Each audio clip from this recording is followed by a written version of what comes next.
Hey everybody, I'm Jesse, and welcome to another edition of Gen X Thinks.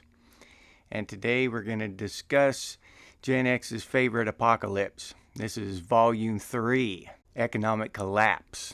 Now, economic collapse is a little bit more,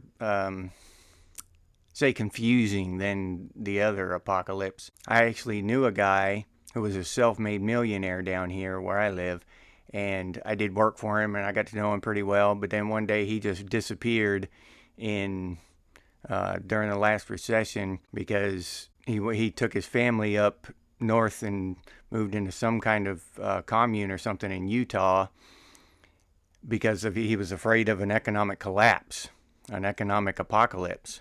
Now, before he did that, I had never even heard or considered of an economic collapse, a full-on collapse. I mean, I've heard of recessions and a Great Depression, of course, but that wasn't, a complete breakdown of society and, like an apocalypse would be. That never even really crossed my mind, but I guess it is possible. So what would that look like? What would a complete economic collapse look like? Well, I have to actually use my imagination a little bit and think about, the movies and the pictures and the stories I've heard about the Great Depression and kind of take it a couple steps further beyond that. The government would actually have to fail because they ran out of money. You know what I mean? And the police and those institutions would have to break down, fire departments, all of those type of entities would have to break down and completely disappear. Now, part of the reason we came out of the Great Depression, if you know your history at all, is because the government spent a lot of money on infrastructure and created a lot of jobs. So they basically borrowed their way out of it. The government borrowed a bunch of money and built the Hoover Dam and some other huge projects like that, and that helped to recover from the Great Depression. That was part of the reason. For the economy to fall to the point of a complete collapse, I mean, it would have to be, the government would have to be completely insolvent, and all institutions would have to be dismantled. It would just be a wasteland. No more 911, no more fire department, no more schools, nothing. So in that event, of course, the electrical grid would collapse. Nobody would be able to pay their electric bill. It would just, everything you take for granted now would go away. It wouldn't all go away in a flash overnight like a solar flare. It would go away in stages.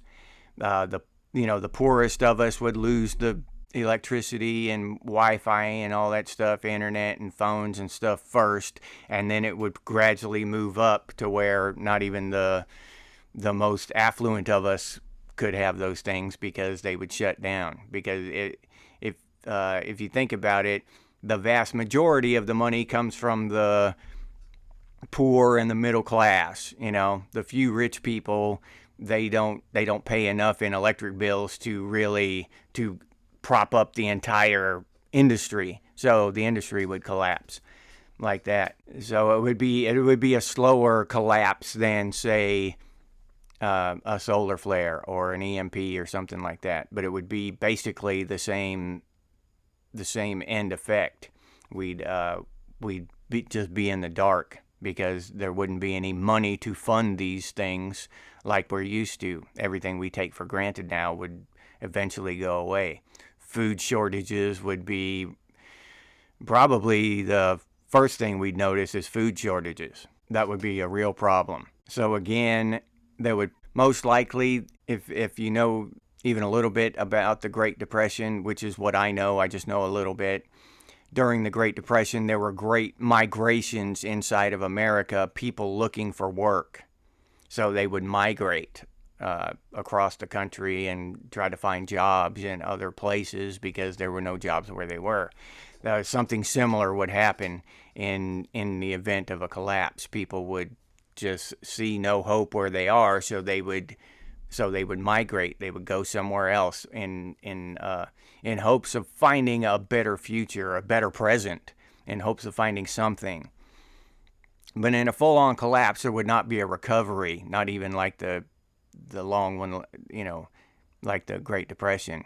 Now, these recent recessions we've had, although they've been bad and a lot of people lost their jobs, the recovery was relatively quick. Within 5 years, the economy was back on track. Even though a lot of us weren't come back to the point we were, still, the economy itself was pretty much back on track. In the event of an economic collapse, this wouldn't be the case. It would have to be rebuilt from the ground up. So, basically we'd be back to the frontier days where people would be living off the land, a subsistence type of living that we haven't done for, a couple hundred years, 150 years, something like that. It would be a return to that. It would probably be mostly more of a peaceful thing because the transition would be slower. It wouldn't be an overnight pow, and people just scrambling and living in fear. And people would be afraid, but not like an overnight thing like a solar flare or something where you just wake up and the lights are off and there's no communication. You don't know why they're off. You don't know what's going on. You don't know how widespread this is. There would be communication in the beginning of an economic collapse, and you would know, you'd pay this month's bill, so you'd have internet and Wi-Fi and news and all that stuff for a month at least, because it would take a while for the worst of it to appear, and we'd all know why it's happening, what's happening, and we'd have time, at least a little bit of time to prepare, at least mentally, even if there are food shortages and we can't get food and stuff, at least we are prepared mentally. We know what's going on. So people will gather together in communities and, like I said, live closer to the land, subsistence farming and ranching and that kind of stuff. People would gather together in these small communities is what I think. And again, in highly populated urban environments, they would be dangerous at first because a lot of people would resort to violence in order to stay alive. And they're going to do that all over the place. It's not like just in urban places this is going to happen. But in urban places, there are more people, so there'll be more violence. It's just the way it is. Eventually, I think that would settle down. And people would go to, forming some kind of government, whether it be a small dictatorship or some small community of some kind, and start living together in relative peace. But I think that would be in small communities throughout. Probably they would quit identifying as New York State would identify as a state of New York. They wouldn't do that anymore. It would be, cities, like city-states back in Greece. It would be like that. It would be cities against each other or trading with each other or whatever. And there would probably be a lot of lone nomads wandering back and forth between these places, trading and living on their own too. That's the kind of thing I would foresee in the event of an economic collapse. Now, that is barring the event that some other country would decide to try to invade us if they weren't affected by the collapse too, which is far-fetched because if the United States were affected by that level of collapse, it would resonate around the world. Every country would be going through their own thing. Whether it be just a depression, right? Whether it be just a depression or a full-on collapse like we would be going through. But they would all be dealing with their own stuff. So I don't really see that happening right away. A few years right afterward, say the first decade or so, people wouldn't be doing that. They would probably do away with a lot of country-on-country war. Unless there was some country somewhere that stayed strong through that and they decided to invade their neighbor or something, that kind of stuff. You can't foretell that kind of stuff. So, but once again, I seem to be developing a theme through all of these, and that theme is mobility. So you want to be able to mobilize. You got to be able to get out of there wherever you are in case things go that far south. You've got to be able to get out of there and get to a better place. Even if it's just, by a stream or, with clean water or something in a campsite that's, something that's safe for your family where you can at least come up with a plan, stay there for a few days and come up with a plan. Because if you're living in any kind of urban environment with any kind of population, the risks of violence from other people in a worse situation than you skyrocket. And no matter how well prepared you are, if enough people decide they want what you have, then you're going to be in trouble. So mobilization would be my first plan. I'd be ready to mobilize. Even if I thought I was going to stay put for the rest of my life, I would still have a plan to mobilize just in case. The next thing you'd want to think about is, of course, food and energy. Either, cooking on a fire or whatever. You get solar panels so you can harvest energy from the sun, or whatever the situation is where you would need energy to be able to prepare food, pump water, and maintain some kind of, not leisurely life, but some kind of at least human life. You don't want to resort clear back to animal ways, So you want to maintain some of your humanity and some of the conveniences that go with it. Hot water, stuff like that. Because sanitary practices are going to be important. You're going to want to keep things clean and not get food poisoning or infections and these kind of things. And hot water and cleanliness are important to that. So we gotta remember these kind of things too.